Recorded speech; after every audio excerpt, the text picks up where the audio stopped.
최근에 이 아도무 건축이라고 하는 건축사무소의 장서궁 회장님이 역시 그 도서 자료하고 그다음에 실측 도구 같은 뭐 기자재, 그다음에 사진 자료들을 일괄해서 우리들한테 기증을 했습니다. 그래서 그 자료를 받아서 보니까 우리가 모르고 있던 여러 가지 그 사진 자료들을 주셨어요. 그래서 잠깐 한 10분 정도 시간을 내서 이 자료를 좀 보도록 하겠습니다. 그래서 여기 지금 나와 있는 이 마크가 원래 한양대학교 마크예요. 지금 쓰고 있는 그 개나리가 이렇게 뒤집어 쓰여져 있는 그 안에 아마 요 마크가 있을 겁니다. 그래서 그 공과대학은 공대라고 이렇게 쓰고 문과대학은 문이라고 이렇게 쓰고 이과대학은 이라고 이렇게 써서 이게 한양이라는 글씨를 갖다 이렇게 한글 갖다 표기를 만들어서 한 겁니다. 그래서 그 당시에 저희들 학교 다닐 때만 해도 그 대학생들이 이 대학교 배지들을 많이 달고 다녔는데 지금은 이제 그런 일이 없죠. 그래서 그 당시에는 한양대 학생들은 저 학교 배지를 달지 않고 이 공과대학 배지를 따로 만들어서 달고 다니기도 했었습니다. 물론 그 당시에 어떤 시대적인 그런 상황 때문에 그런 것도 있지만, 그 다음에 이것은 58년도의 한양대학교의 전체 모습입니다. 그래서 지금 아마 이게 이제 이쪽이 덕수상고가 있는 자리고요. 이쪽으로 가면 이제 성동교 가는 그 길이고, 이게 지금 의과대학 쓰는 여기 정문 들어가는 게 의과대학. 그전에는 도서관이 이거였었어요. 의과대학 뒤에 있는 게 도서관이고, 이 건물이 지금 직녀관으로 쓰고 있는 건물입니다. 그리고 이 건물이 뭐겠어요? 본관이죠. 근데 본관에 왜 그럼 지붕이 이렇게 평지붕이냐? 그건 나중에 붙인 겁니다. 그럼 앞에 열주는 뭐냐? 그것도 나중에 붙인 거예요. 그 총장이 이걸 보고, 지금 돌아가신 이사장이죠. 그 양반이, 이 건물이 너무 밋밋하니까, 그 학교라는 게 이제 뭐 이상향 뭐 이런 거잖아요. 그리스 시대, 로마 시대 이런 것들의 어떤 건축 양식을 많이 따지니까, 여기다 좀 그것 좀 붙여달라고 이제 어느 분한테 부탁을 했어요. 그래서 그게 붙여진 겁니다. 그 다음에 여기 보면은 이쪽이 제일 변화가 심한데, 여기가 강당이 있던 자리입니다. 지금 이제 그 백남학술정보관이 들어선 곳이 바로 이쪽 정도. 여기 앞에 있는 게 여학생회관이었고, 요 뒤가 강당이었어요. 여기쯤이 아마 지금 5-강의실로 쓰는 건물이고, 이 건물은 아마 여기쯤 있을 거라고 생각을 합니다. 그리고 이 건물이 지금 사회과학대학원인가 뭐 이런 거로 쓰는데, 저희가 학교 다닐 때는 이 건물이 물리화학 실험실을 했었고, 여기가 교양학부가 있었어요. 그래서 저희가 일반 뭐 국어라든지 영어라든지 문화사라든지 과목을 다 여기서 저희는 배웠습니다. 이 앞에 있는 거는 무허가 건물들이에요. 가건물. 그래서 건축과는 여기에 있었습니다. 이 무허가 건물 속에. 그리고 이게 58년도에 이제 학교의 모습이에요. 그래서 보시면은 이렇게 이제 그 열주가 없는 그런 모양으로 되어 있죠. 그리고 이게 이제 아까 봤던 그 가건물, 이 건축가가 있었던 그런 건물입니다. 이런 건물들이 나중에 추가로 지어진 것들이고요. 그 다음에 아마 이게 학교 한양 70년사에도 수록이 안 돼 있는 사진이더라고요. 한양 70년사에도 이 사진을 제가 본 적이 없어요. 이 58년도, 59년도 졸업생들의 앨범을 갖고 있지 않은 것 같더라고요. 여기 보시면은 이게 이제 그 강당인데, 아마도 지금 현재 한양대학교에 있는 모든 건물을 다 들더라도 이 건물만큼 잘 지은 건물이 없을 거예요. 이거 박학재 교수님이라는 분이 설계를 하셨는데, 이 창문의 디테일이라든지 안에 뭐 내부 공간이라든지 하는 거는 정말 뛰어난 건물이었는데,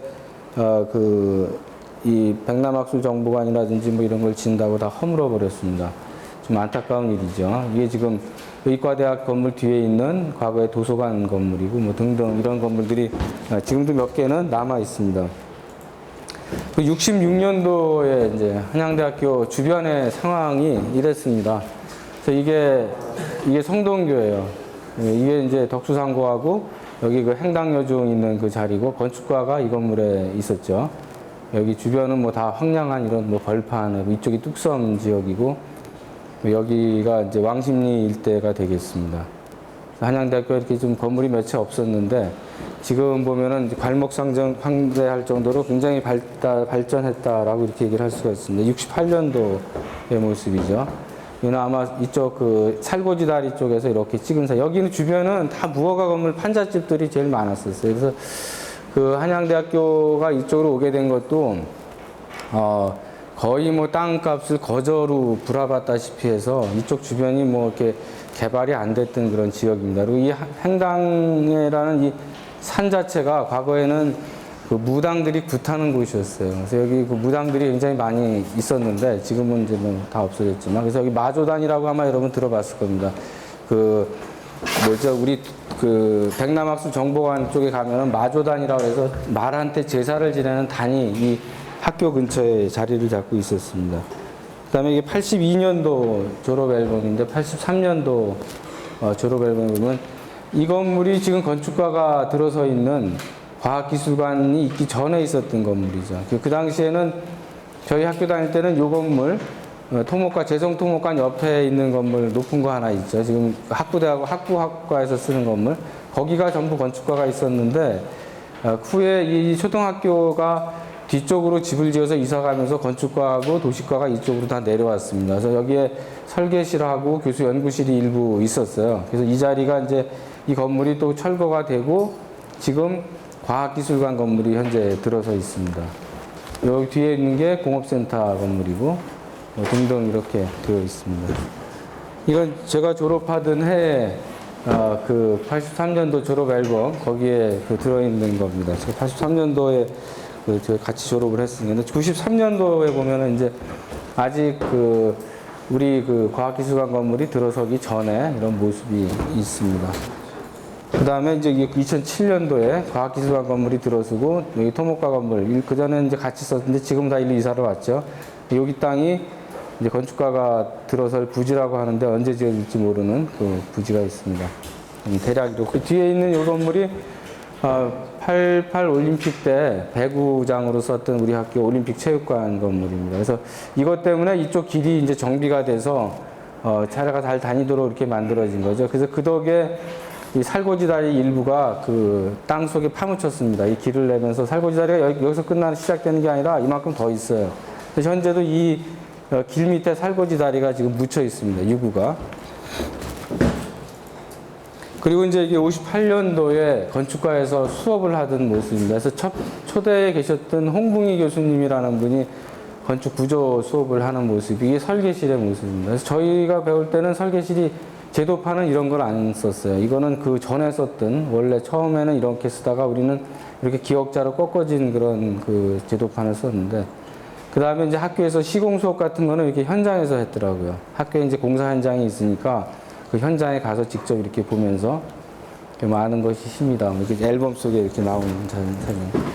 그 다음에 여기 보면은 이제 졸업 앨범 찍으려고 선생님들 앞에 다 모여서 이렇게 그 자칫 찍은 사진인 것 같아요. 그래서 뭐 지금 이게 지금 재성토목관 옆에 있는 그 건물입니다. 지금 학부대학원에서 쓰고 있는 그 대학원 건물과 붙어 있는 그 건물이 저희 건축가가 전부 들어서 있던 그런 건물. 지금 보면은 그 다들 굉장히 어른스러워 보이죠. 여러분들하고는 비교를 할 수 없을 정도로 여러분들은 다 아기 같은데 여기 보면은 다 성인들 같은 그런 느낌이 들어요.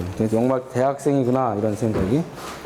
이거는 이제 그 설계한 모형하고 뒤에 이제 이렇게 도면들 놓고 이제 찍은 사진. 이거는 저희 학교 다닐 때는 이게 소묘실이 따로 있었습니다. 그래서 소묘 선생님이 따로 있었어요. 미술 선생님이 따로 있어가지고 그 이 대상이라든지 아니면 수채화 같은 거 또는 뭐 도자기 같은 거 만드는 수업을 저희 학번에서도 했었습니다. 전임 선생님이 계셔가지고 그런 좋은 전통들이 있었는데 그게 다 없어졌더라고요. 지금 또 다시 이제 여러분들이 아마 1학년 때인가 예술가 디자인 같은 거에서 그런 수업을 제가 하는 걸로 알고 있습니다.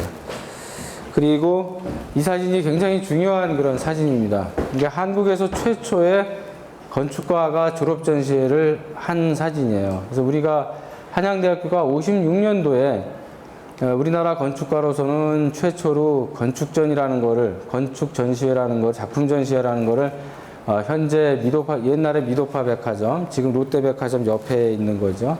거기에서 작품 전시회를 이렇게 했었습니다. 그래서 이게 김현준 이사, 당시는 학장이었었죠. 학장이 개막 테이프를 묶고 이게 개막식 할 때 입구의 모습입니다. 그래서 6회 졸업생부터 전시회가 시작이 됐더라고요. 1회 졸업생부터 한 게 아니라 6회 졸업생이 최초로 전시회를 시작을 해서 여기 보면은 이기붕 선생을 모시자 뭐 이런 말이 있죠. 그래서 그 당시에 부통령 선거가 있었던 거로 얘기가 되고 있습니다.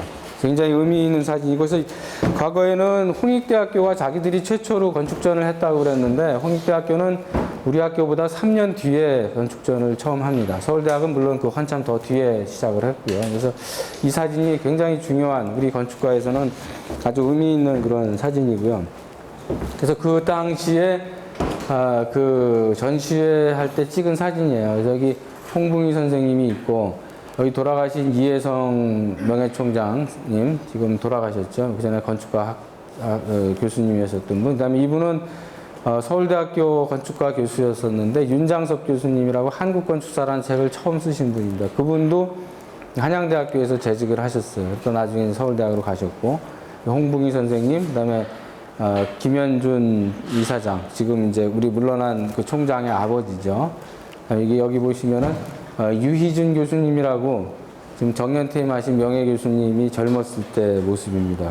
그 학생들인데 뭐 굉장히 어른스럽죠. 그다음에 여기 보면 이제 안내 데스크에 있는 사람이고, 이 사람이 아주 굉장한 재주꾼이라 조금 전에 봤던 그 백화점 앞에 걸려있던 사진, 이 사진에 이 붓글씨를 갖다가 안대를 한 그 사람, 윤태현이라는 사람이 썼다고 그러더라고요. 그 당시에 이제 이 박학재 교수님이 젊었을 때 이제 학생들한테 뭐 강의를 뭐 이렇게 인사말을 하는 거고, 작품 전에 걸려 있는 사진들을 보면은 전부 이제 액자에다 넣어서 이렇게 투시도를 그 수채화로 그려가지고 걸은 모습들을 볼 수가 있습니다. 이런 거 보면은 일반인들도 굉장히 관심을 가지고 왔던 것 같고, 그 당시 신문, 동아일보나 이런 신문에 그 한양대학교 건축가 전시회가 대서특필이 됐어요. 그리고 이 다음 해에 이 자료를 기증한 그 장소궁이라는 그 회장이 대한민국 국전에서 건축가 출신으로서는 최초로 국무총리상을 연거푸 2년 동안 받습니다. 그래서 한양대학교 건축가의 위상이 이때부터 아주 이제 굉장히 사회적으로 각인이 되고, 한양대학교는 건축가가 정말 좋은 학교고 대표과다라는 인식이 그때부터 이제 생기기 시작을 한 거죠. 그래서 여기 보면은 이제 이거는 그 3회, 2회 졸업식 졸업 전시회 사진은 지금 남아있지가 않아요. 아직 구하지 못했어요. 누가 가지고 있겠지만, 2회 졸업식은 화신백화점에서 했습니다. 그래서 화신백화점은 어디냐면 종로 종각에 보면은, 종각 앞에 보면 여기 그 삼성 빌딩이 있죠. 이렇게 로켓 발사대 같이 첨단으로 이렇게 지은 건물. 그 자리가 화신백화점이 있던 자리입니다. 거기에서 졸업 전시회를 이렇게 했었어요. 날짜도 지금 날짜가 여기 나와 있네. 이걸 못 봤네. 날짜가 정해져 있는데 미처 못 봤습니다. 그래서 이거 만들 때만 해도 제가 보지를 못해가지고 날짜가 도대체 언젠가 했는데 3회 졸업생이 10월 달이었네요. 여기 보면은 여러분이 잘 아는 한국의 건축의 2세대라고 할 수 있는 해방 이후의 1세대죠. 해방 전까지 합치면 2세대인데, 김중업이라고 하는 르꼬르비 주제 밑에서 공부했던 김중업 선생이 와서 학생들 작품을 보고 크리틱하는 장면입니다. 그 다음에 이분이 이 자료를 기증해 주신 분이에요. 굉장히 우리 과로서는 소중한 분인데, 학교에 너무나 불만이 많아서 학교를 오지를 않아요. 학교에서 하는 것이 너무나 자기 마음에 들지 않고 제대로 못한다고 생각을 해서, 하여튼 뭐 지금 연세가 70이 넘으셨는데, 이경철이라는 분이 이 졸업 전시회를 주도했던 그런 그 분이고요. 그래서 이 사진도 대단히 중요한 사진 중에 하나입니다. 이 김중업 씨 입장에서 본다면은 자기 자서전에 좀 쓰여질 만한 그런 기록할 만한 내용이죠. 그 다음에 졸업 전시회 때 이 장서궁이라는 이 사람 자기 작품 앞에서 사람들이 같이 모여서 이렇게 찍은 장면입니다. 그리고 이게 제가 졸업하던 동기들하고 같이 전시했던 데인데, 이것도 사진이 남은 게 없어요. 이 두 장만 앨범에서 찾았습니다. 건축가 23회 졸업생들의 졸업 전시회. 그래서 아까 지금 학생회관이라고 되어 있는데, 이 학생회관은 뭐 계단 많은 데 있죠. 그 옆에 지금 잘 안 쓰는 건물이 있는데, 거기가 옛날에는 학생회관이었거든요. 직녀관 우체국 옆에 지금 서점이 있는데, 그 건물 2층에서 저희가 전시회를 했습니다. 그래서 아까 앞에 했던 거하고는 굉장히 좀 도면들이 달라진 이런 모습들을 좀 볼 수가 있고, 그 다음에 이거는 1972년도에 그려진 도면입니다. 지금은 다 캐드로 도면을 그리지만 여러분들이 누구나 똑같은 그 표현 방법에 의해서 똑같은 도구를 가지고 그리지만 과거에는 그렇지가 않은 거죠. 다 각각 자기 재주껏 그림을 그려야 되기 때문에 이건 이 별장의 도면의 그 투시도입니다. 이거는 그 당시 사무소에 이제 직인이 여기 이제 찍혀 있는데 끝에 보면은 그 아도무 건축 사무소의 직인, 전화번호가 23국이니까 전화 숫자가 얼마 안 된다는 게 보이죠. 그리고 이게 디테일 도면이고 이게 투시도입니다. 그래서 투시도를 보면은 이렇게 이제 색깔들이 달리 되어 있는데 이건 트레이싱제다 그린 거예요. 근데 그 당시에는 지금처럼 뭐 이 그림을 그리는 도구들이 많지가 않기 때문에 재료 같은 게 많지가 않아서 연필 같은 거를 갈아서 뒤에다가 이렇게 손으로 문질러서 이런 효과를 냈어요. 이 도면이 별거 아닌 것 같지만 굉장히 많은 정성이 들어가 있는 그런 도면입니다. 그래서 지금 이런 도면도 굉장히 많은 양을 학교에 기증을 해주셨어요. 그래서 이제 기회가 되면은 건축가의 뭐 건물이 지어질 때를 기다리는 건 한이 없겠지만 언젠가 하여튼 이 도면들을 가지고 전시회를 한번 해볼 생각입니다. 그리고 이런 도면들을 어떻게 그렸는지 그 그렸던 도구들, 설계 도구들 이런 거를 가지고 한번 저희가 전시회를 하려고 현재 그 작업 중에 있습니다. 그래서 오늘 이 자료를 보여드리는 거는 그런 여러분들이 다시 한번 한양대학교의 어떤 건축가라는 것의 위상을 좀 생각을 해봤으면 좋겠다는 생각이 드는 거예요. 그 다음에 이렇게 좋은 것도 만들었었어요. 그래서 이게 이제 나중에 사랑의 실천 이렇게 해서 마크가 바뀌었는데 지금은 동그란 그릇 또 바뀌었죠. 이 건축 동문 회보라는 것이 이제 간행이 됐습니다. 이 글씨는 그냥 쓴 게 아니라 이 붓글씨 아까 윤태현이라는 사람이 그 추사체 동인회의 그 회원이었어요. 그래서 그분이 휘호를 써주신 겁니다. 이 휘호를 써준 종이도 어디 갔는지 지금 못 찾아요.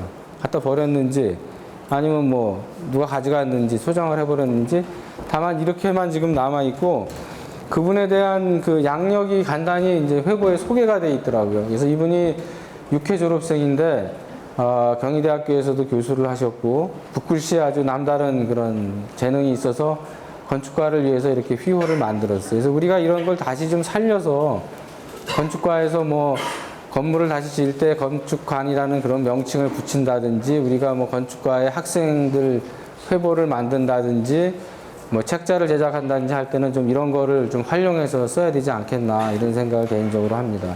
다른 나라에 가보면은 건축가 건물의 제일 앞에 있는 게 뭐냐 하면은 그 과를 만드신 분의 흉상들이에요. 그리고 그 건축가를 대표하는 작품들, 동문들의 작품, 학생들의 작품들이 이렇게 전시가 되어 있는데 우리는 들어와 보면 뭐가 있습니까? 컴퓨터 이렇게 모니터하고 재터리 뭐 이런 뭐 다 쓰러져가는 무슨 뭐 쓰레기 같은 통들 뭐 이런 것들만 놓여져 있단 말이죠. 그래서 그런 거를 우리가 좀 다시 좀 반성을 해야 되지 않겠나 그런 생각을 합니다. 이것도 지난 월요일 날 건축과에서 건축 총동문회가 저희 동문회관에서 있었습니다. 그래서 아마 여러분들이 홈페이지에 들어와 본 사람은 알겠지만 제가 거기다가 그 글을 하나 써놓은 게 있어요. 정말 창피할 정도의 그런 총동문회라는 그런 장면을 제가 목격을 하고 왔습니다. 그래서 야 정말 이게 2만 명의 동문이라는 숫자를 가지고 있는 건축가의 동문회라는 그 총회가 이 정도 수준이니까 알만하다라는 생각이 들었습니다. 그래서 그 사람들한테 그거를 계속 방치하고 원망을 할 게 아니라 후배들이 좀 들고 일어나서 새로운 길을 갈 수 있는 길을 모색해야 되지 않겠나 이런 생각을 굉장히 많이 했습니다. 그래서 이런 것도 하나의 그런 좋은 전통을 살려나갈 수 있는 길이 아닐까. 그래서 그날 제가 이 파워포인트를 보여주면서 이런 얘기를 했어요.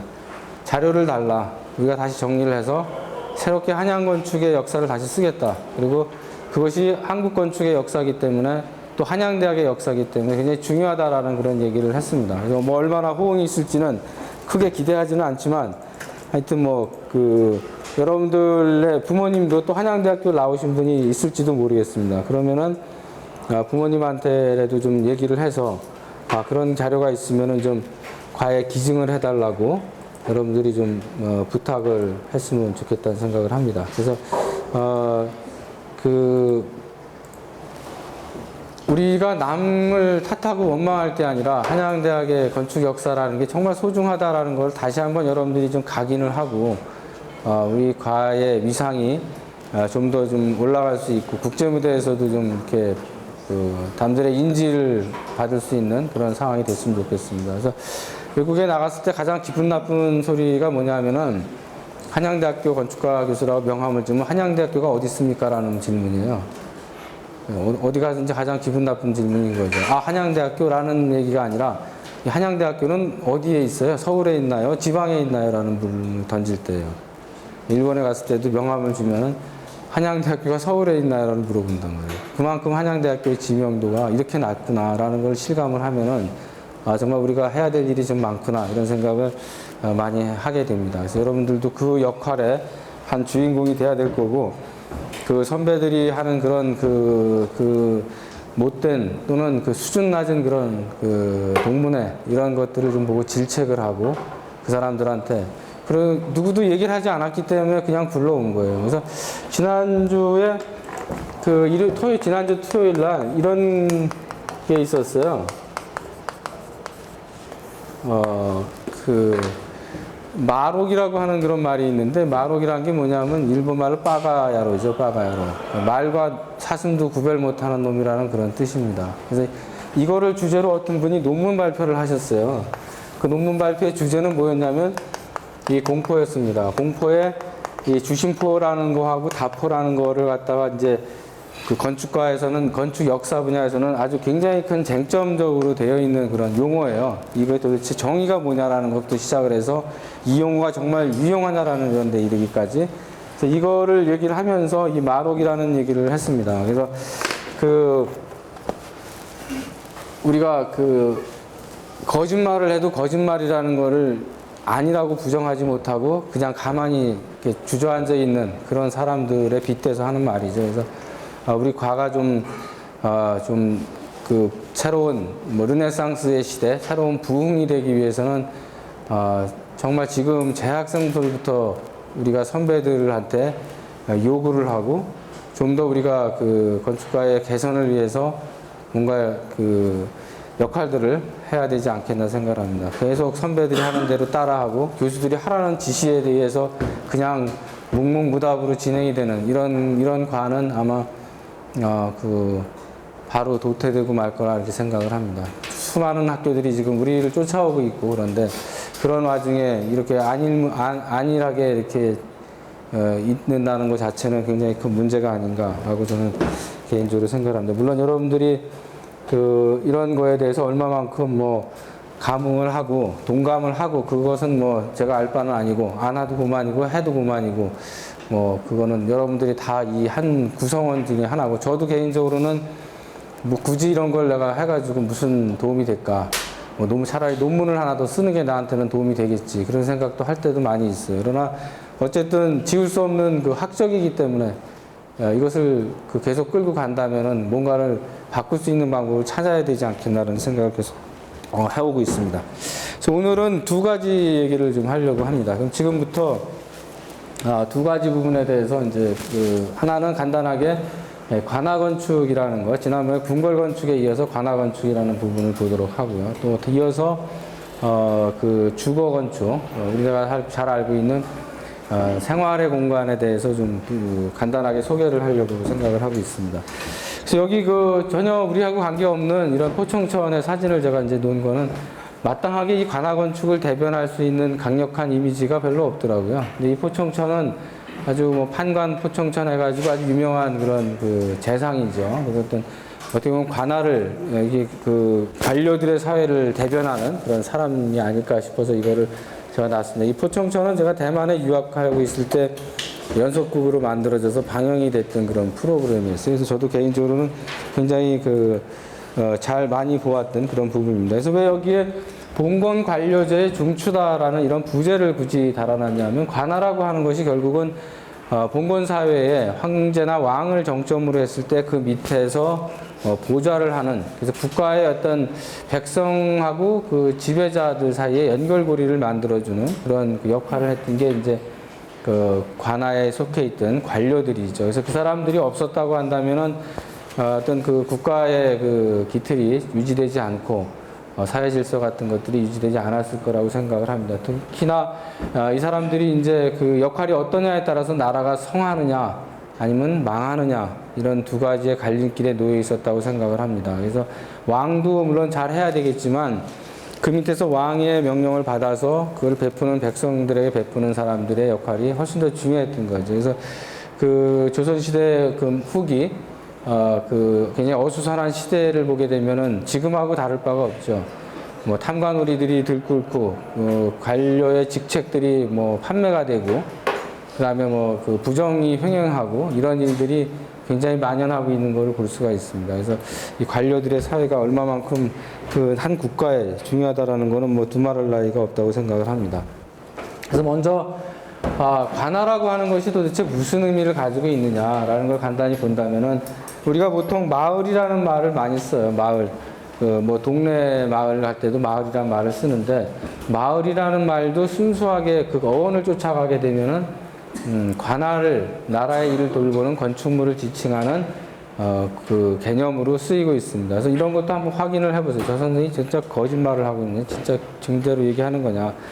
뭐 사전 찾아보면 그렇게 나옵니다. 마을은 두 가지 뜻이 있는데 하나는 동네 사람들이 사는 곳이고 하나는 관청을 지칭하는 그런 말이다 이렇게 되어 있습니다. 그래서 그런 말로서는 또 이제 관아를 갖다가 공서, 공화, 관부, 관청, 관서 이런 여러 가지 용어들을 쓰고 있습니다. 그래서 저런 용어들은 어느 책에 많이 나오냐 하면은 주로 그 지리지, 조선시대에 많이 만들어졌던 동국여지 승남이라든지 그다음에 뭐 대동지지라든지 아니면 뭐 그 경기도 부지라든지 무슨 관찰사지라든지 이런 책자 등에 보면은 지리지의 그런 책에 보면은 제일 먼저 그 지방에서 등장하는 것이 그 산천에 대한 얘기가 나오고 지리 그 위치가 나오고 그다음에 그 도시의 이름이 어떻게 변화됐는지가 나오고 바로 나오는 게 이 관아에 대한 설명입니다. 관아가 어디에 있고 누가 이제 몇 명이 와 있고 건물이 어떻게 이제 지어져 있고 뭐 이런 상황들이 그 나와 있습니다. 그래서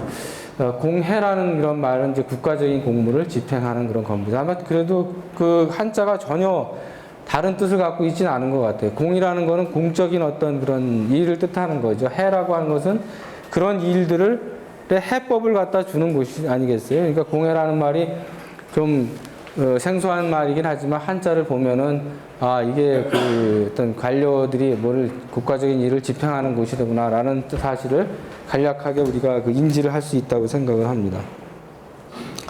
그래서 이제 관아의 역사를 이제 우리가 좀 살펴보게 되면 관아라는 거는 이제 뭐 관아가 있으려면 뭐가 있어야 되겠어요?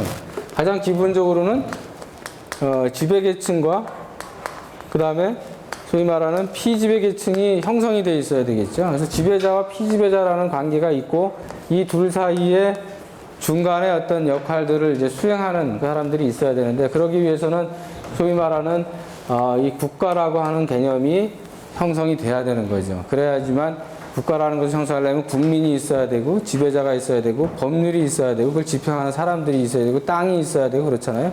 그와 마찬가지로 성읍국가 시대부터 이미 그 시작이 됐다. 그래서 아마 우리나라 같은 경우는 국가들이 형성된 게 청동기 시대 이후가 되니까 그때부터 이미 관아의 어떤 초보적인 모습들을 우리가 볼 수 있지 않겠나 이렇게 생각을 합니다.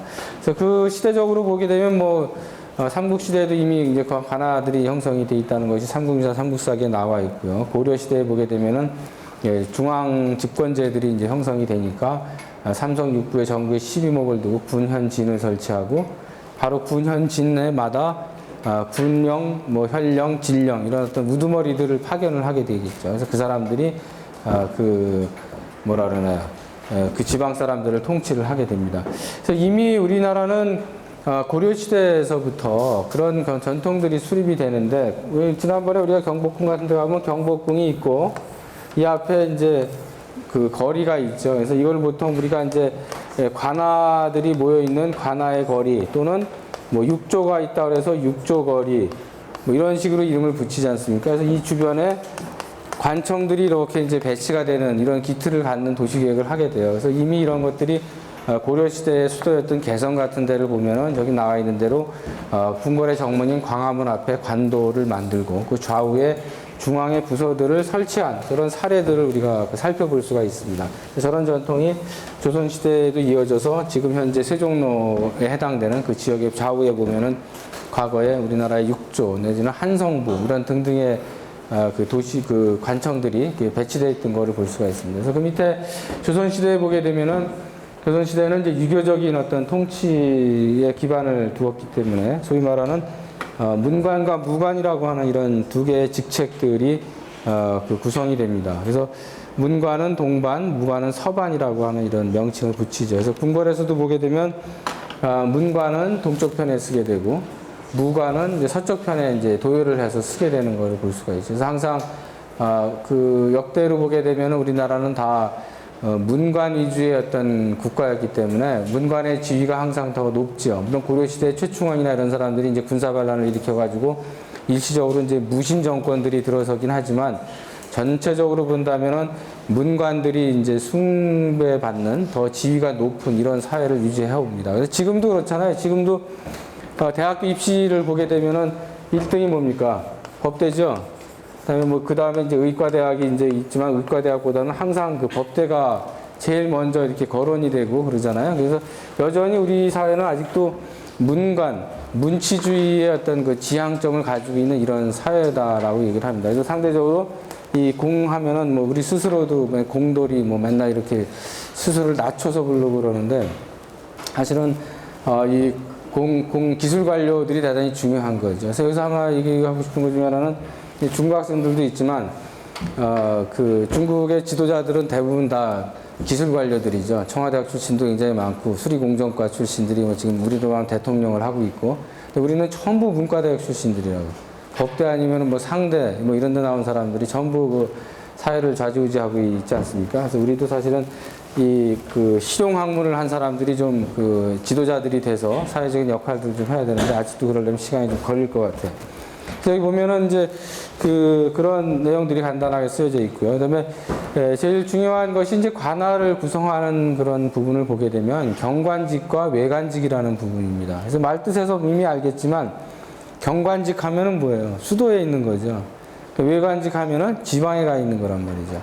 근데 지금도 뭐예요? 다 서울에 와 있고 싶어 하잖아요. 모든 사람들이. 지방에 가면은 뭐 일단 싫은 내색이 뭐 영역하고 뭐 지방으로 출장 가라 그러면 또 싫어하고 뭐 이런 게 많이 있는데 당시에도 이제 경관직들이 더 선호되는 그런 대상이겠죠. 그리고 지방 외관직으로 가면은 한직으로 물러났다 뭐 이런 생각을 많이 하게 되는데 과거에도 중앙과 지방으로 나누어서 경관직과 그 외관직이라는 부분으로 나눠져 있습니다.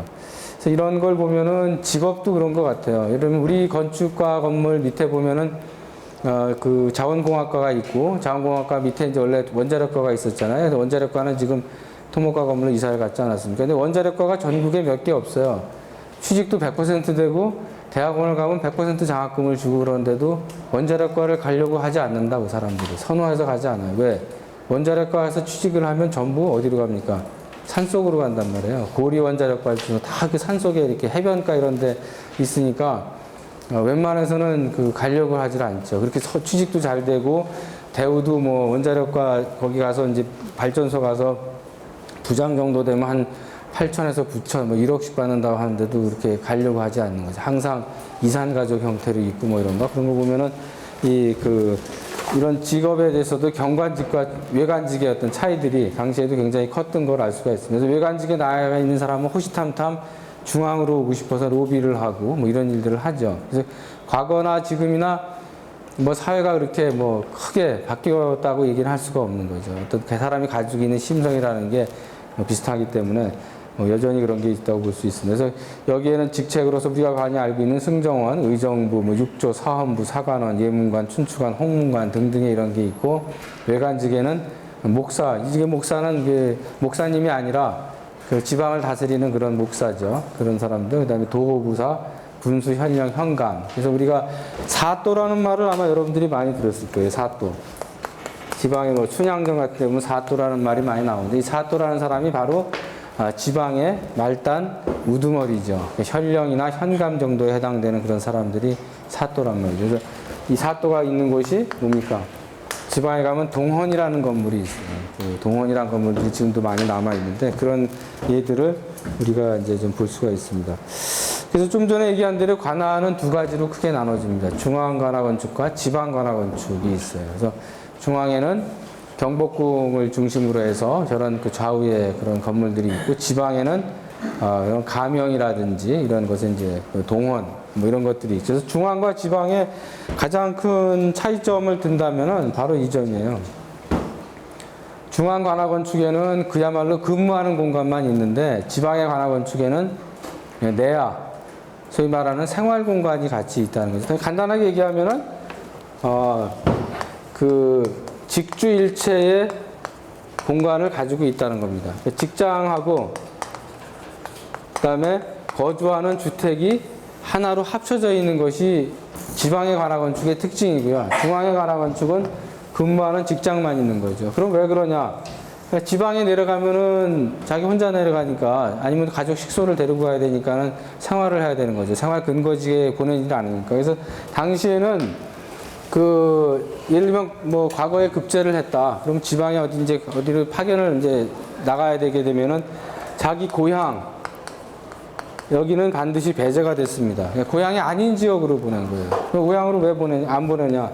거기로 가면은 그 지역에 이제 사람들하고 결탁이 돼가지고 부정을 저지를 가능성이 높았다고 생각을 했기 때문에 반드시 자기 출신 지역으로는 보내질 않았어요. 다른 지역으로 보냈어요. 그래서 생활 기반이 없으니까 당연히 이런 내야라고 하는 공간들이 이제 설치가 돼야 되는 거죠. 거기 같이 이제 생활들을 해야 되니까. 그래서 저런 부분이 아마 지방 관악 건축의 특징이고 그런 것이 실제로 그 건물에 반영이 돼서 나타나고 있습니다. 그래서 잠시 뒤에 그 사진을 좀 보도록 하겠습니다. 그래서 의정부라고 하는 것은 이제 이렇게 이제 묘사가 되어 있어요. 그래서 특징적인 것이 항상 소술산문이라는 것이 있다. 그 소술산문이라는 것은 사대부집에도 소술대문이라는 게 있죠. 사대부집 같은 경우는 담장이 이렇게 지나가고 담장이 있으면은 가운데 이제 그 문을 하나 만들죠. 그래서 문이 담장보다 높게 이렇게 설치가 되어 있어요. 그래서 이 담장에 있는 높이보다 대문이 높기 때문에 이것을 소사있다 그래서 우리가 소술대문이라고 그럽니다. 근데 소술대문은 한 칸으로 되어 있어요.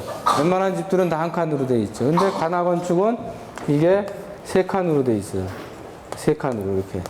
세 칸으로 되어 있기 때문에 소술산문이다라는 이런 말을 쓰고 관악 건축에서는 항상 저런 그 문을 통해서 이제 들어가는 걸 볼 수가 있습니다. 그래서 육조거리에 있었던 그런 건물들은 전부 앞에는 소술산문이 있고 외산문의 형식으로 이제 그 구성을 하고 있는 걸 볼 수가 있습니다. 그래서 간단하게 보면은 그 동구거주 승남에 이런 어떤 건물의 그 형태가 있고 보면은 중앙의 관청에서 있는데 아까 이제 그 생활 공간이 없다라는 얘기를 했습니다. 중앙에 있는 부서는 생활 공간이 없다. 근데 대신에 생활 공간이 없는 대신에 뭐가 있냐? 청풍각이라고 하는 연못에 있는 누각이 항상 있어요. 그래서 예를 들면 중앙 관악 건축의 특징들을 보면은 근무를 하는 그 근무 공간이 있고 근무 공간 옆에는 근무 공간 그 뒤편에 보면은 뭐가 있냐면은 연못을 하나 파고 연못에 정자를 하나씩 두어서 휴식 공간을 소위 만들어 놓고 있습니다. 지금도 우리가 그 사무실 같은 데 보면은 뭐 담배 피는 장소나 커피 마시는 데나 이런 게 다 있잖아요. 그와 마찬가지로 옛날에 관악 건축에서도 기본적으로 근무 공간이 있고 그 뒤편이나 또는 뭐 오른쪽, 뭐 왼쪽 이런 부분에 한 군데에다가 이런 휴식 공간들을 만들어서 이제 관료들이 좀 쉬는 수 있도록 이렇게 배려하고 있는 걸 볼 수가 있습니다. 이건 잠시 뒤에 사진을 보면 좀 나와 있고요. 그 다음에 이제 여기 보면은 그 뭐 이렇게 뭐 이렇게 돌 같은 거를 이렇게 다듬어 가지고 뭐 어떤 뭘 만들어 놨다 화계 같은 거를 만들어 놨다 뭐 이런 우리나라 건축의 특징이 이제 뒤에는 반드시 화계라고 하는 꽃담을 만들어 놓는다라는 거죠. 그래서 그런 것들이 여기 특징적으로 보여주고 있는 걸 볼 수가 있습니다.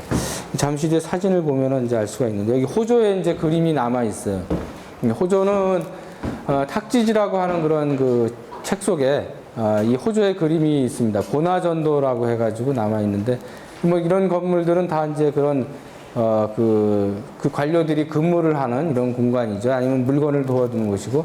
근데 뒤에 보면 이렇게 연못이 있고 누각 건물이 이렇게 하나 있어요. 그래서 이와 같이 이제 휴식 공간 이게 이제 제일 중요한 그런 이 호조의 중심 건물인데 이런 여러 가지 건물들이 있고 중심 건물이 있고 그 뒤에다가 후원을 이렇게 만들어서 쉴 수 있는 공간. 그래서 뒤쪽에는 연못과 정자로 구성되어 관리들의 휴식 공간이 구성되어 있다라는 걸 알 수가 있습니다. 들어가는 문은 이쪽이 되겠죠. 이쪽 소술산문을 통해서 들어가서 여러 가지 부속체들이 있고, 그 다음에 중심 건물이 있고, 그 다음에 뒤쪽에 관료들이 쉴 수 있는 휴식 공간들이 이렇게 놓여져 있다. 그래서 이 연못에 보면은 되게 나무들이 주변에 이렇게 심어져 있는 거를 아마 여러분들이 옛날 그림에서는 많이 보았을 겁니다. 되게 그 나무들을 보면은 나무들이 이 버드나무들이 많죠. 연못가에 심어지는 나무들은 대부분 다 버드나무를 심습니다. 그럼 왜 소나무를 안 심고 왜 버드나무를 심냐? 버드나무는 물과 가까운 친수성 수목이죠.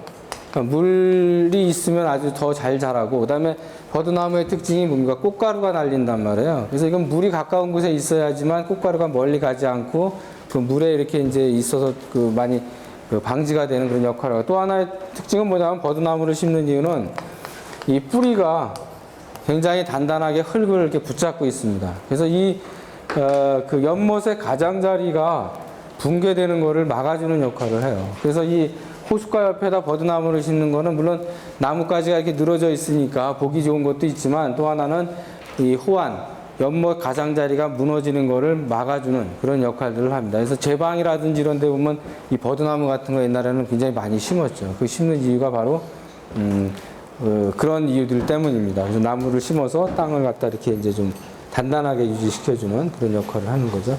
그다음에 형조의 건물을 보면은 형조도 역시 이제 이렇게 뒤에 연못이 있고 나무를 심어가지고 이렇게 이제 구성을 한 걸 볼 수가 있습니다. 근데 형조에 보면은 여기 내용에도 설명이 되어 있지만 추관지라는 데 이제 있는데 이렇게 가석과 폐석이라고 하는 그런 돌이 하나씩 세워져 있어요. 이건 굉장히 상징적인 건데 여기 보면은 석줄이 길이 있고 길이 나 있고 오른쪽에 가석, 왼쪽에 폐석을 세워 놓았다. 가석은 아름다운 무늬가 있는 돌로 주례에 따르면 범죄가 가벼운 자는 앉혀서 아름다운 돌무늬를 보게 해서 잘못을 뉘우치게 하고, 폐석은 붉은 돌로서 의지할 데 없는 사람이 이 돌 앞에 서 있으면 관원이 그 사람의 억울한 일을 해결해 주었다.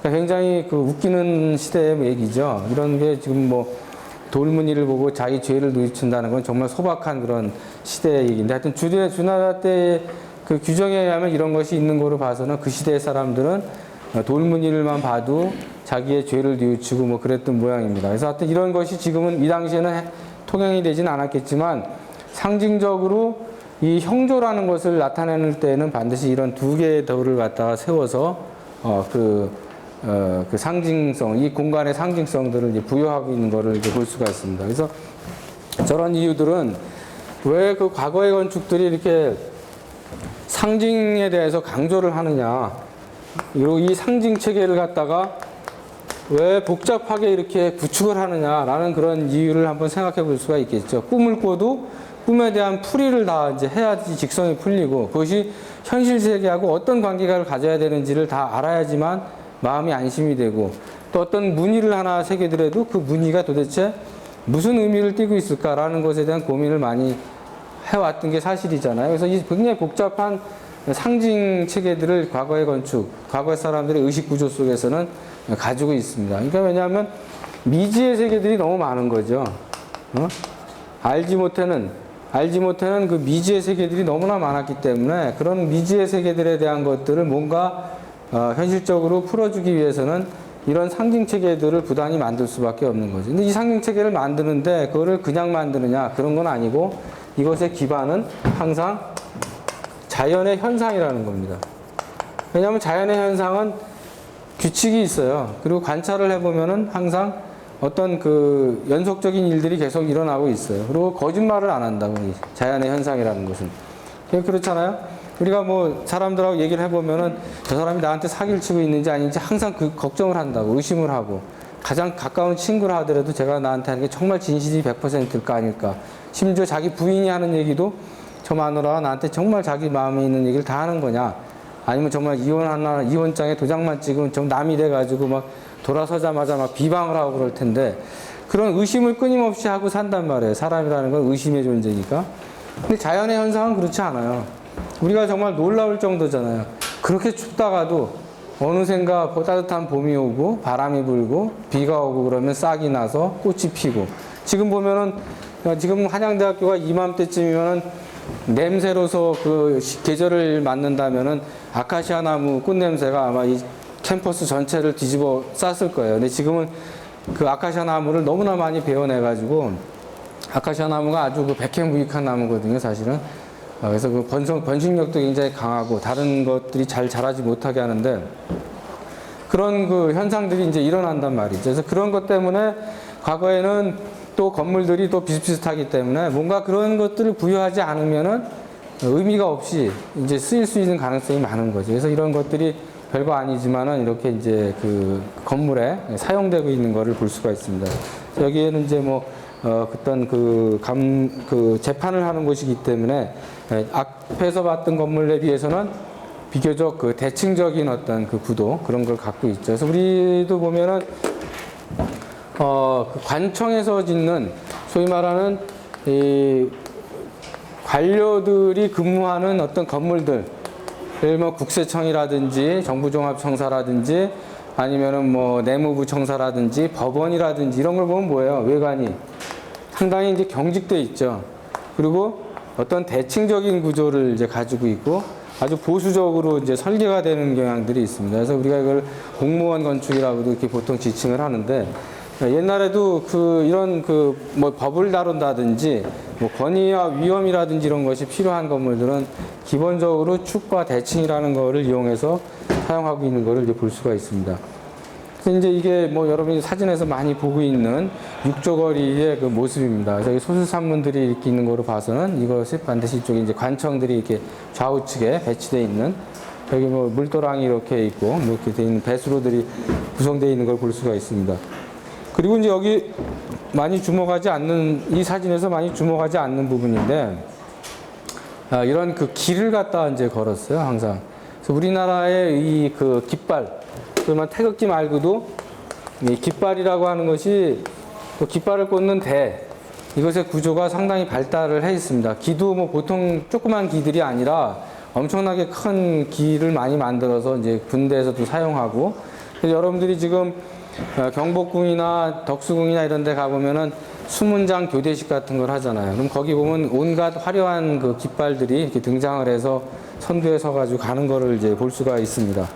이런 게 있고, 이게 이제 이제 화가가 육조시대의 거리를 펜화로 이렇게 그린 겁니다. 이분은 이제 이런 그림을 굉장히 많이 그렸죠. 전시회도 여러 차례 이제 했었는데, 당시 육조거리의 그 모습을 이렇게 보여주고 있습니다. 그래서 지금 보면은 뭐 이거 남은 거 하나도 없죠. 이쪽에 이제 공원 하나 만들어가지고 2조의 거리인가, 뭐 광장인가 그런 걸 하나 만들어 놓은 게 있고, 여기 이제 정부종합청사 건물이 들어가 있고, 미국 대사관하고 지금 뭐 리모델링 하고 있는 문화관광부 건물이 있고, 여기 이제 KT 건물, 그 다음에 뭐, 교보 빌딩 뭐 이런 게 등등이 놓여져 있습니다. 여기 세종문화회관이 있고, 여기 보면은 이 부분이 지금 복원이 다 안 돼 있는 거를 확연히 알 수가 있죠. 길 때문에 일부 3분의 1만 지금 복원이 된 상태입니다. 그 다음에 여기하고 현재 이쪽하고 레벨차가 굉장히 많아서 굉장히 이상한 복원이 지금 되어 있는 걸 아마 여러분들이 눈으로 파악을 했을 겁니다. 나중에 시간이 되면은 저번에도 얘기했듯이 광화문의 이 선과 뒤에 경복궁의 선과 근정전의 선과 이걸 한번 이렇게 비교를 해보세요. 굉장히 복원 후에 얼마나 그게 달라졌나라는 그런 사실들을 알 수가 있을 거라고 생각을 합니다. 근데 이 육조거리의 관아의 모습을 비교적 잘 알 수 있었던 것은 이런 도면이 하나 발견이 됐어요. 광화문 외제 관아 실측 평면도라고 하는 것이 대한제국 시대에 만들어진 게 있는데, 이게 이제 도서관에서, 국가도서관에서 발견이 됐습니다. 그래서 보면은 여기 이제 동쪽에는 이와 같은 건물이 있고 서쪽에는 이런 게 있었는데, 조선 초기에는, 조선조 때에는 좀 바뀌어 있는 내용들이 좀 달라진 이런 모습들을 볼 수가 있는데, 관제들이 이제 변경이 되니까 이제 여전히 알 수 있는 것은 서쪽은 무에 가까운 그런 부분이고 동쪽은 문에 가까운 그런 부분들에 기능하는 건물들이 배치되어 있구나라는 그런 사실들을 간접적으로 볼 수가 있습니다. 그 다음에 이제 여기 이제 지방의 어떤 관찰사들, 관아에 대한 내용을 보면 가명이라고 하는 그런 것이 있는데, 가명이라는 것은 지방관의 으뜸인 관찰사가 정무를 묻은 곳으로서 감사, 본화를 위시하여 여러 가지의 건물들로 이루어진 그런 곳을 가명이라고 부른다고, 가명의 중심 건물을 선화당이라고 이렇게 지칭하고 있습니다. 그래서 여기에는 여러 가지 이제 이런 건물들이 쓰이게 되는데 선화당이라는 거는 이제 여러 곳에서도 이제 등장을 하고 있습니다. 보통 이제 일반적으로 선화당이라는 그런 명칭이 가명의 중심 건물로 사용이 되고 있습니다. 그다음에 이제 관할을 들어갈 때는 우리 항상 이제 문이라는 게 이제 중요한 개념이 되니까 문이라는 것은 이제 아까 포청천 얘기 나왔지만 포청천도 사실은 포정사의 그 지칭을 하는 말이죠. 그래서 포정문이라고도 하고 관아의 문이라고 하는데 문루에는 북을 달아서 지방 도시에 있는 그 건물이니까 성문의 개폐 시간을 알리고 그래서 개문루 문을 열고 닫는 누각이다 이런 얘기를 쓰기도 했었습니다. 서울 같은 경우에는 이제 이런 기능을 했던 것이 종각이죠, 종각. 지금은 이제 종이 매달려져 있는데 과거에는 거기서 이제 북을 치거나 종을 치면은 사대문의 그 문을 닫거나 열거나 하는 이런 일들을 했었습니다. 그리고 문로 앞에는 하마비, 말에서 내려서 걸어 들어와라라는 그런 그 하마비를 세워서 출입하는 이런 형식으로 그 구성이 되어 있는 것을 볼 수가 있습니다. 그 다음에 이제 그 밑에, 가명의 밑에 행정 단위로서는 이제 어떻게 보면 제일 마지막 부분에 있다고 생각할 수가 있는데 거기를 동원이라고 이렇게 부릅니다. 동원.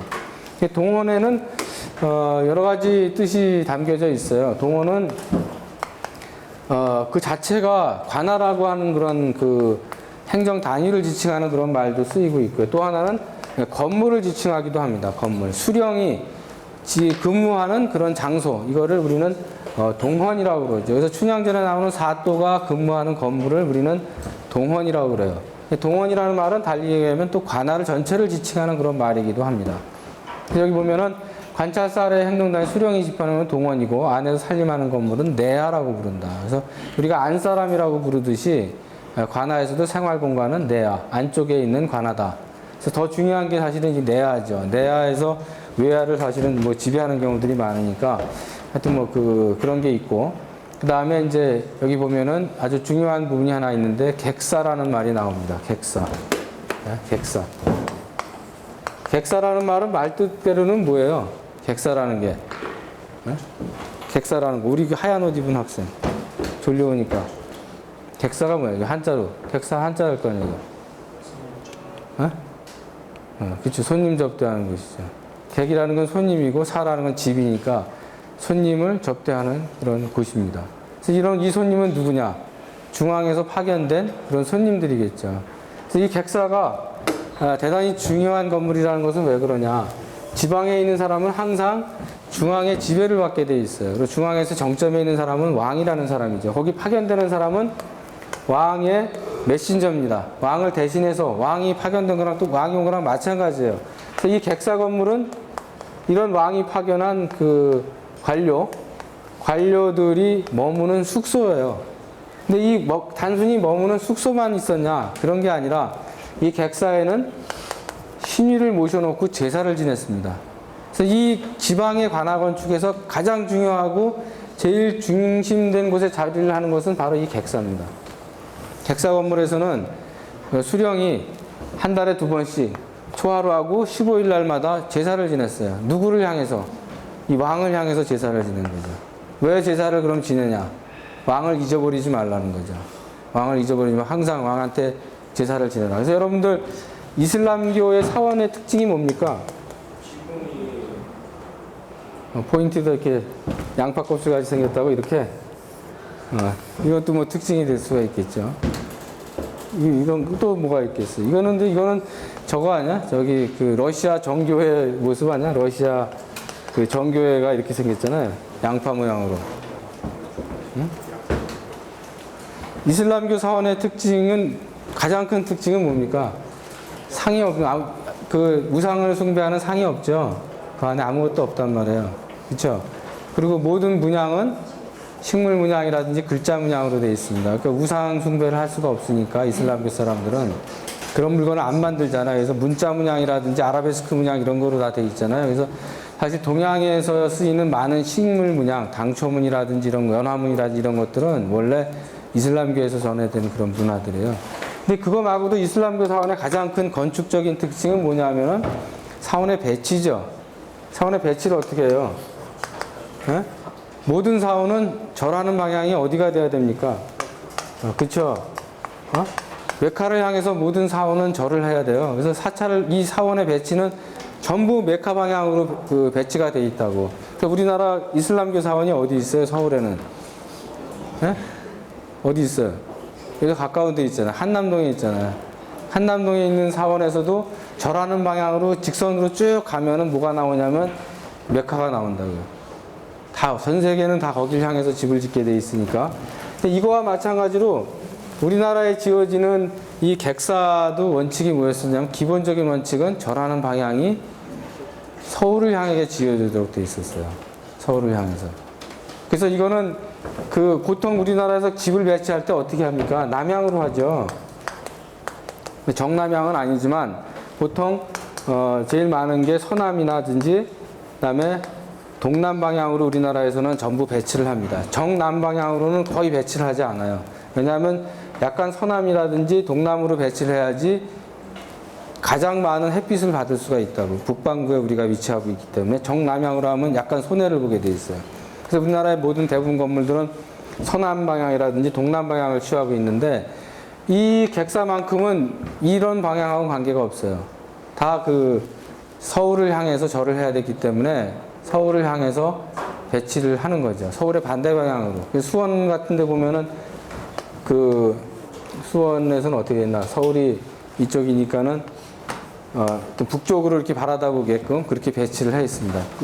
여기에 이제 행궁이 있고 객사가 이쪽에 있는데 이게 이제 서울 쪽으로 이렇게 향하도록 이렇게 해놨어요. 그래서 객사는 공간이 보통 이렇게 이제 크게 세 개로 나눠져 있어요. 가운데 공간은 제사를 지내는, 그래서 전패와 벌패라고 하는 것은 이런 어떤 그 신위를 갖다 세워놓고 이게 절을 하죠. 그리고 절을 하는 거고, 좌우측에는 방이 있어가지고 중앙에서 파견된 관료들이 머무는 숙박소로 이렇게 쓰고 있습니다. 그래서 이게 그 관아건축에서는 대단히 중요한 그런 것 중에 하나예요. 여기 보면 나오죠. 초하루와 보름마다 향벌 망배를 한다. 벌을 향해서 절을 한다는 거죠. 벌을 향해서 절을 하는 것으로 동원과는 성격을 달리하고 굉장히 별도의 어떤 공간으로서 신성시하는 그런 것을 볼 수가 있습니다. 그래서 이 객사는 관아건축에서는 제일 중요한 건물이에요. 그래서 여러분 임진왜란 때 유명한 장군 이순신 장군의 그 일기를 난중일기 읽어보면 그 전날 술을 많이 먹고 그냥 술이 떡이 됐는데도 아침에 이 1일 하고 초하루하고 15일이 되면 일어나서 이제 절을 하기 위해서 나오는 그런 거를 써놓은 게 있어요. 힘들지만 나와서.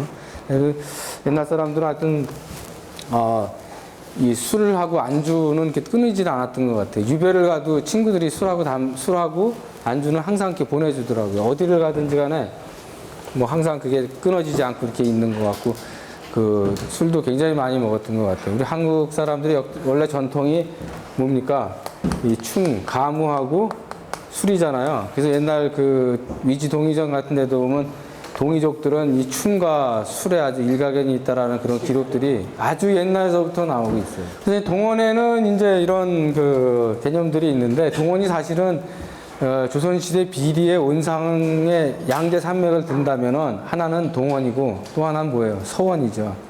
서원은 팝을 만드는데 1등 공신이고, 동원은 부정부패 저지르는 1등이란 말이에요. 가렴 주고 백성들 착취하는 어떤 온상이 여기서 이제 일어나는데, 어떻게 보면은 동원은 뭐 이렇게 이제 간단하게 만들어집니다. 그래서 여러분들이 지난번에 숙제 시험 봤던 입공을 사용한 건물이 굉장히 많아요, 동원에. 그래서 입공 건물들이 동원에 가보면 굉장히 많이 볼 수가 있습니다. 그 다음에 팔짝의 겹쳐맛집들이 있고, 그 다음에 책방이라고 하는 것은 수령의 개인 비서로서 그 사람의 자제, 자기 아들이 이제 보면은 자기 집 가솔들을 다 데려가는 경우도 있지만 그게 번거로우니까 자기 아들 하나만 이렇게 데려가는 경우도 있죠. 그래서 그 사람 하나만 가서 이제 기거를 하는데, 거기에 책방이라는 곳에 있고, 관아문은 홍살문 앞에 이제 홍살문 다음에 외산문이 있고, 다음에 내산문을 놓아서 하나의 축을, 이건 배치도를 뒤에서 보도록 하겠습니다. 기타 이제 동원에서 가져야 될 것 중에 하나가 뭡니까? 이 감옥과 창고죠. 창고는 세금 받아서 보관하는 곳이고, 감옥은 나쁜 짓 한 사람을 이제 가둬놓는 곳이잖아요. 그게 반드시 이제 있어야 되는 그런 것이 바로 이런 것들입니다.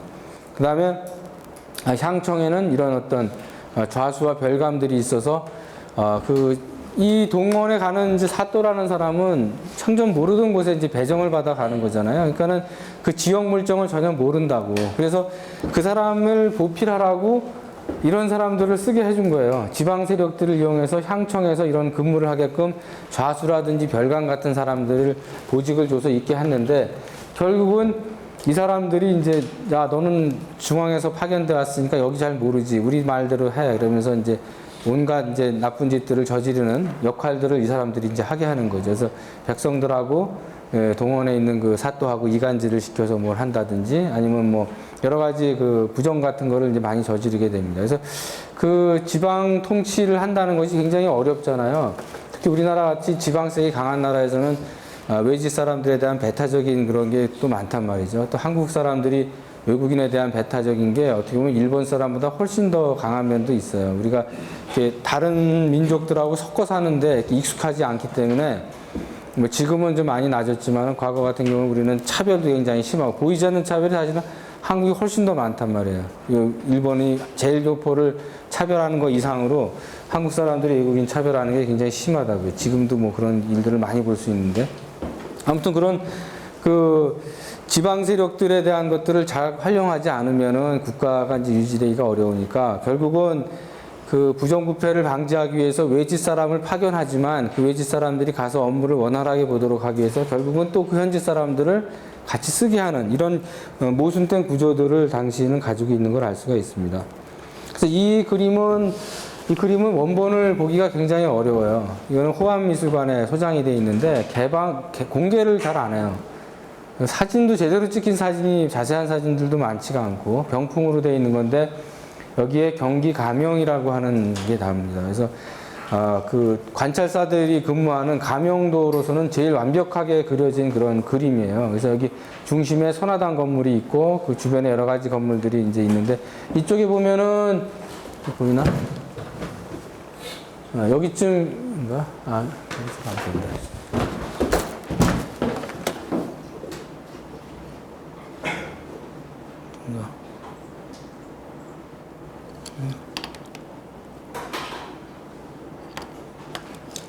사진이 흐려가지고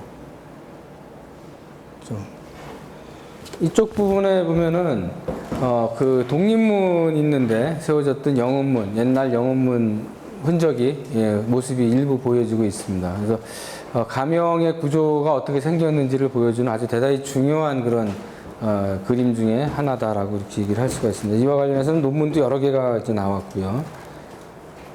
이제 이런 관아의 모습이 되게 이제 누문, 이 앞에 원래 이제 홍살문이 있죠. 홍살문이 있고, 누문이 있고, 내산문. 이게 외산문의 역할을 하고, 내산문이 있고, 동헌이 있고, 그 다음에 수령이 근무하는 여기 생활하는 내하가 이제 있고, 이쪽 편에 이제 다른 한쪽 편에 객사 같은 거를 이제 위치를 시킵니다. 그것은 다른 사진을 좀 보도록 하겠습니다.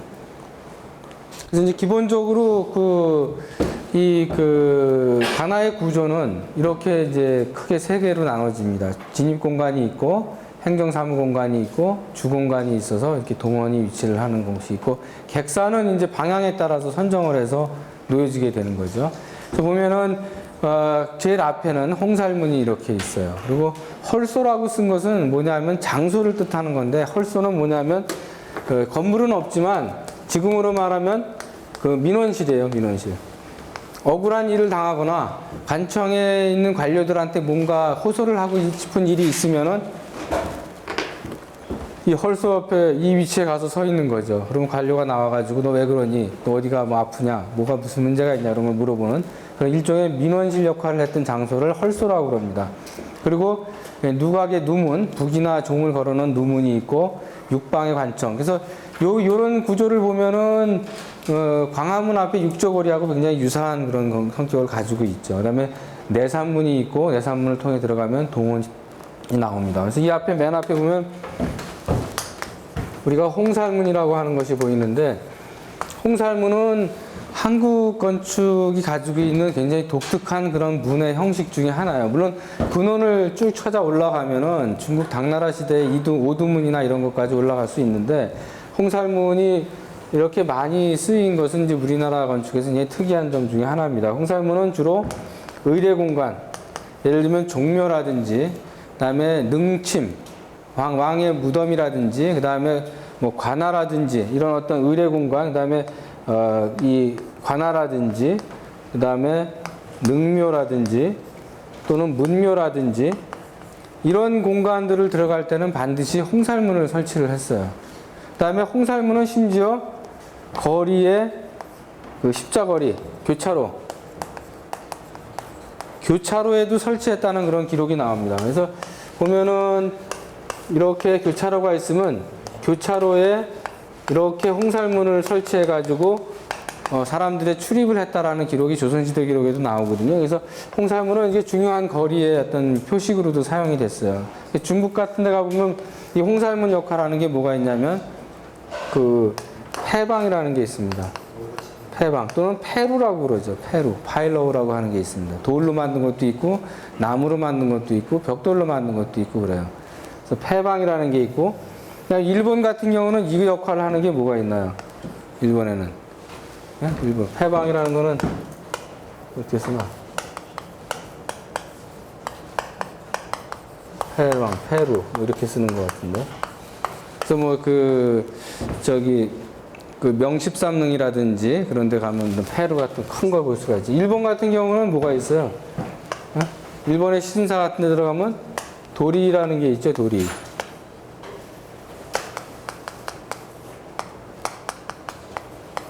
한자로는 조고라고 쓰죠. 새가 앉아있는 거다. 새 앉아있는 것 같이 생기진 않았는데 돌로 만들거나 나무로 만들 이렇게 돼 있죠. 이렇게 돼가지고 신사 앞이라든지 뭐 여러 군데 그 보면은 거리에도 세워진 게 있고 이 조고라는 게 일본에서는 이제 굉장히 특징적인 것 중에 하나입니다. 어떤 건물에 들어갈 때 우리 같은 경우는 홍살문이 그런 역할을 하고 있고 중국 같은 경우는 이 페루가 그런 역할을 이제 하고 있는 걸 볼 수가 있습니다. 여기 이제 이런 거죠. 하여튼 이와 같은 이제 공간 구성을 하고 있습니다. 기본적으로 관아라고 하는 것은. 그래서 이걸 단면으로 끊어 보면 이렇게 이제 미개를 가지고 동원이 가장 높은 곳에 이렇게 위치하고, 그다음에 그 객사는 이제 그 방향을 맞춰서 설치가 되어 있는 걸 볼 수가 있죠. 그다음에 여기 있는 거는 관아에서 그 수령이 재판을 하는 그런 장면입니다. 서리가 있고 통인이 있고 수령이 있고 급창이 있고 육방의 관석들이 있고 비장이 있고 여기 뭐 이렇게 죄인이 이렇게 늘어서 있죠. 서리는 말 그대로 이 서리라든지 통인이라든지 급창이라든지 이런 사람들은 수령을 보좌해서 재판을 진행하는 그런 그 사람들입니다. 뭐 이런 것이 이제 그 당시에 일종에서 동원이라는 거는 그 행정의 중심이기도 하고 지방 행정의 중심이기도 하고 지방의 그 법원이기도 하죠. 재판소이기도 하고 그래서 그 행정적인 일도 하고 또 법원에서 하는 그런 재판이라든지 이런 그 비리를 다루는 그런 것도 같이 겸해서 진행이 되고 또 어떤 백성들의 어떤 하소연 같은 거를 해결해주는 그런 역할들을 하고 있는 걸 볼 수가 있습니다. 되게 보면은 이렇게 이제 그 내산문과 외산문의 모습들이 이렇게 산문의 형태로 되어 있는 걸 볼 수가 있죠. 세 칸으로 되어 있고 누문에 보통 외산문은 이렇게 누문의 형태로 되어 있어요. 그래서 거기다 북이나 종을 매달아서 시각이라든지 아니면 문의 개폐를 알리는 이런 것들을 하고 있습니다. 그래서 여기 있는 이 그림은 이제 그 관아 당시 지방의 어떤 그 모습을 잘 보여주고 있는데 성곽으로 써야지. 여기 보면 동그랗게 되어 있는 게 뭐냐면 감옥입니다. 그래서 당시에는 이 지방의 어떤 그 동원이라든지 이런 데 속해 있는 그 지방 행정기구의 감옥의 형태는 전부 동그랗게 이렇게 만들었더라고요. 그 감옥 자체를. 그래서 그런 부분이 여기서 이제 좀 흥미롭게 보여지는. 그래서 이렇게 돼서 그 사진을 다시 이제 좀 꺼내 보면은 여기 그 형무소죠. 죄인들을 이제 모아놓은 그런 곳들이 이제 있고 여러 가지 감옥이 여기 있죠. 감옥이 이렇게 옥들이 있고 훈련하는 데라든지 향청이라든지 이런 뭐 여러 가지 등등 건물들이 놓여져 있는 것을 볼 수가 있습니다. 그래서 이런 것들이 기본적으로 지방의 도시를 갖다가 이제 그 구성하는 하나의 그 요소들이다 이렇게 얘기를 할 수가 있습니다. 그래서 우리나라는 지방 도시들이 이제 성곽이 그 있느냐 없느냐가 이제 굉장히 그 구분이 많이 되죠. 그래서 중요한 것은 대부분 이제 성곽을 만들어서 이 성곽을 우리는 읍성이라고 이렇게 얘기를 하죠. 그래서 읍성에 기본적인 그 구조를 잘 보여주는 예가 바로 이 그림이라고 하겠습니다. 그래서 저런 것들이 지방 도시를 구성하는 기본적인 그 관에서 유지하는 그런 건물들이 있고, 이 읍성이 없는 경우들도 우리나라는 굉장히 많죠. 읍성이 지금 남아있는 게 대표적인 나간읍성이라든지, 그다음에 해미읍성이라든지 이런 데 가보면은, 기본적인 어떤 구조들을 우리가 확인을 해 볼 수가 있습니다. 그 다음에 우리가 익히 잘 알고 있는 강릉의 객사문이라는 게 뭐냐. 객사의 문이에요. 근데 객사문은 보통 명사란 말이죠.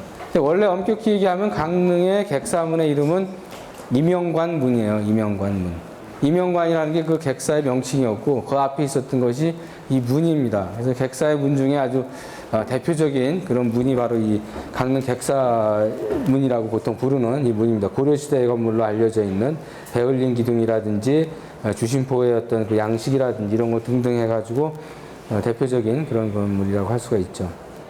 여기 보면은 주심포로 해서 이렇게 포작을 기둥위에만 이렇게 쌓아져 놓여져 있는 아주 대단히 아름다운, 그 구조적으로도 아주 잘 짜임새가 있는 그런, 또 하나는 여기 보면은 우미량이라고 하는 이런 구분 부재가 이렇게 사용이 되고 있어요. 그래서 고려시대 건축에서 주로 많이 보여지는 그런 특징 중에 하나입니다. 수덕사 대웅전에서도 보여지고 있고, 그런 것들을 이 객사 건축에 이제 쓰이는 거로 봐서는 객사 건축이 아무래도 다른 그 관아 건축에서 비해서도 좀 더 신경을 써서 저는 만들었던 그런 건물이라는 것을 우리가 좀 이런 사례들을 통해서 엿볼 수 있다고 생각을 합니다.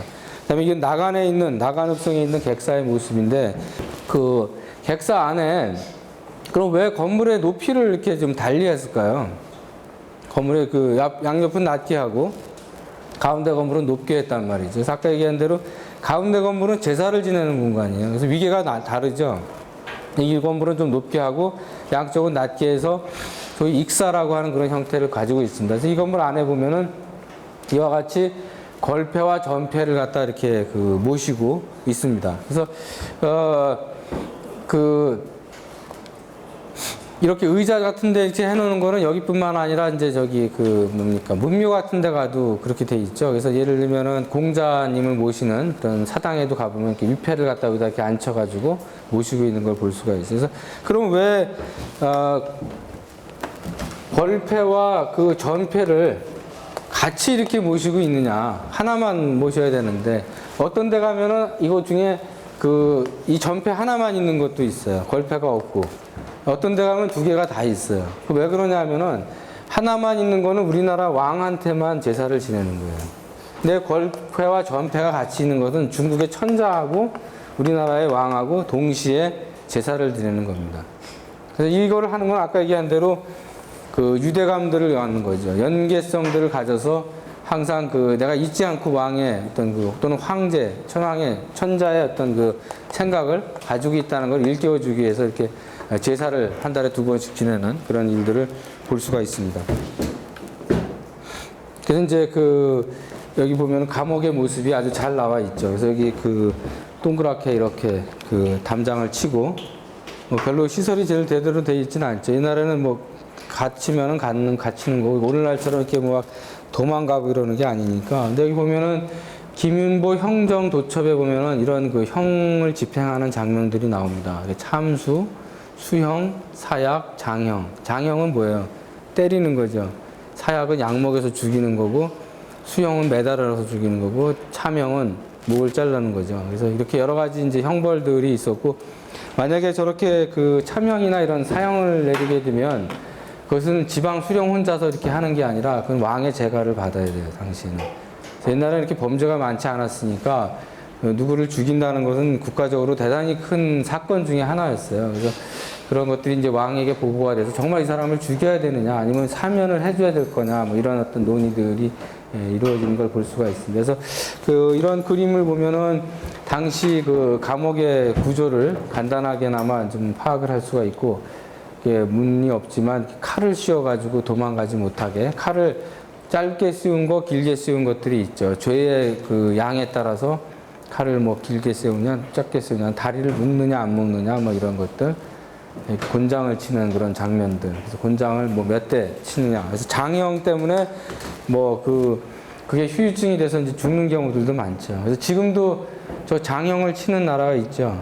어디가 있나요? 때리는 나라 있잖아요. 죄를 저지르면 이슬람 국가에서도 때리기도 하고 제일 많이 알려진 데가 싱가포르이죠. 싱가포르에서 몇 년 전에 미국 젊은 애가 페인트 가지고 이렇게 차에다 칠해가지고 잡혔다가 장형 몇 대 이렇게 처해진 적이 있습니다. 근데 그 장형은 이 장형하고 굉장히 다르더라고요. 그래서 어떻게 장형을 치느냐? 그거는 한 대씩 때리죠. 장형을 한 대 치면은 상처가 날 거 아니에요. 여기 뭐 살이 떨어져 나가니까 묶어놓고서는 온 있는 힘을 다해서 이제 한 대 치는 거니까. 그러면 맞고 나서 상처를 치료하고 날 때 되면 또 한 대 치고. 이게 싱가포르에서의 그 처형이에요. 그래서 매 맞는 거는 뭐 3대, 2대 이렇게밖에 안 되지만은 치료하고 나서 다시 또 맞는 그 공포감 이런 것 때문에 그 굉장히 잔인한 처벌이다. 그래서 국가 전 세계적으로 막 그 반대도 많이 하고 그 당시에 미국 사람이 이렇게 젊은 애가 이렇게 태형 맞을 때 미국 언론에서 굉장히 들끓었지만 결국 맞았던 것 같더라고요. 근데 이때는 뭐 그런 거가 아니라 연속적으로 다 맞으니까 뭐 여기가 뭐 난장판이 되겠죠. 그래서 뭐 실려 나가고 뭐 이런 기록들이 굉장히 많이 나옵니다. 그래서 과거에는 이렇게 뭐 죄를 저지른 사람이 이렇게 많지 않았던 것 같아요. 그래서 또 죄를 저지르니까 자꾸 이제 법조항들이 증가가 되고 지금은 엄청나게 큰 법전을 외워야지 이제 재판을 할 수 있잖아요. 근데 초창기에 보면 고조선 때 보면 8조 법금 해가지고 8가지밖에 그 법률이 없었어요. 근데 지금은 뭐 수천 개가 돼서 기억도 못하는 그런 정도가 될 정도로 사회가 이제 부패된 거를 볼 수가 있습니다. 그래서 이 그림은 대단히 중요한 그림이에요. 김인보는 주로 우리나라의 그 풍속화를 그린 그런 사람입니다. 그래서 다른 사람들이 주목하지 않은 생활상들을 많이 그림으로 그려놨기 때문에 우리가 잘 알지 못하는 당시의 어떤 상황들 이런 거를 전해주는 좋은 기록화를 남겨놓은 그런 사람이라고 할 수가 있습니다.